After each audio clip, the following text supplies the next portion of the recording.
গল্পের জাদুকর হুমায়ুন আহমেদ এবং colon cancer screening. Humayun Ahmed আমার খুব প্রিয় একজন লেখক, অধিকাংশ বাঙালির ভালোবাসার মানুষ। তিনি অল্প বয়সে মারা গিয়েছেন অ্যাডভান্স কোলন ক্যান্সারে। হুমায়ুন আহমেদ আমাদের অধিকাংশ বাঙালির জীবনে অনেক আনন্দময় মুহূর্ত উপহার দিয়েছেন। অত্যন্ত দুঃখ পেয়েছিলাম। দুঃখ আরও বেশি পেয়েছিলাম এই কারণে যে তার মৃত্যু হয়েছিল কোলন ক্যান্সারের কারণে, যা সাধারণত প্রতিরোধ করা সম্ভব স্ক্রিনিংয়ের মাধ্যমে। তার যদি কোলন ক্যান্সারের জন্য স্ক্রিনিং করা হতো, তাহলে এই মৃত্যু হয়তো প্রতিরোধ করা সম্ভব ছিল। ধরুন, হুমায়ুন আহমেদ যদি আমেরিকাতে বাস করতেন, তাহলে তার ৫০ বছর বয়সে তিনি তার পার্সোনাল ডাক্তারের কাছ থেকে একটা নোটিশ পেতেন কোলন ক্যান্সার স্ক্রিনিংয়ের জন্য, কোলোনোস্কোপি করার জন্য। স্ক্রিনিং হল যখন মানুষকে টেস্ট করা হয় অসুখ হওয়ার আগেই কোনো রিস্ক আছে কিনা সেটা দেখার জন্য। কোলোনোস্কোপি হল মানুষের কোলনে ক্যামেরার টিউব ঢুকিয়ে কোনো টিউমার বা পলিপ আছে কিনা চেক করা।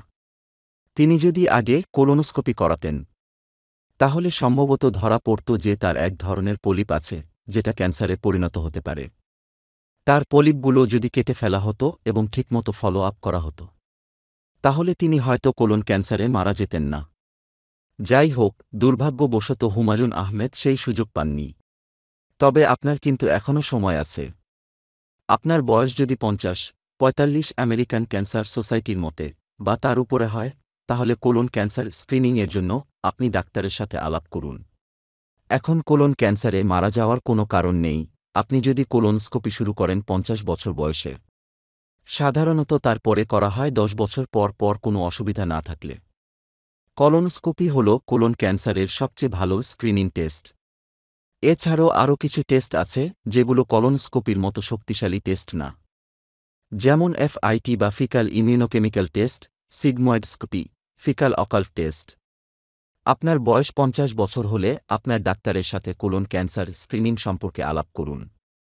কোলন ক্যান্সার থেকে বাঁচুন। Doctor Kazi Shoaib Saleheen, MBBS, MD, internal medicine specialist, hospitalist, Riverside, California, USA। co-founder, drchronicdisease.com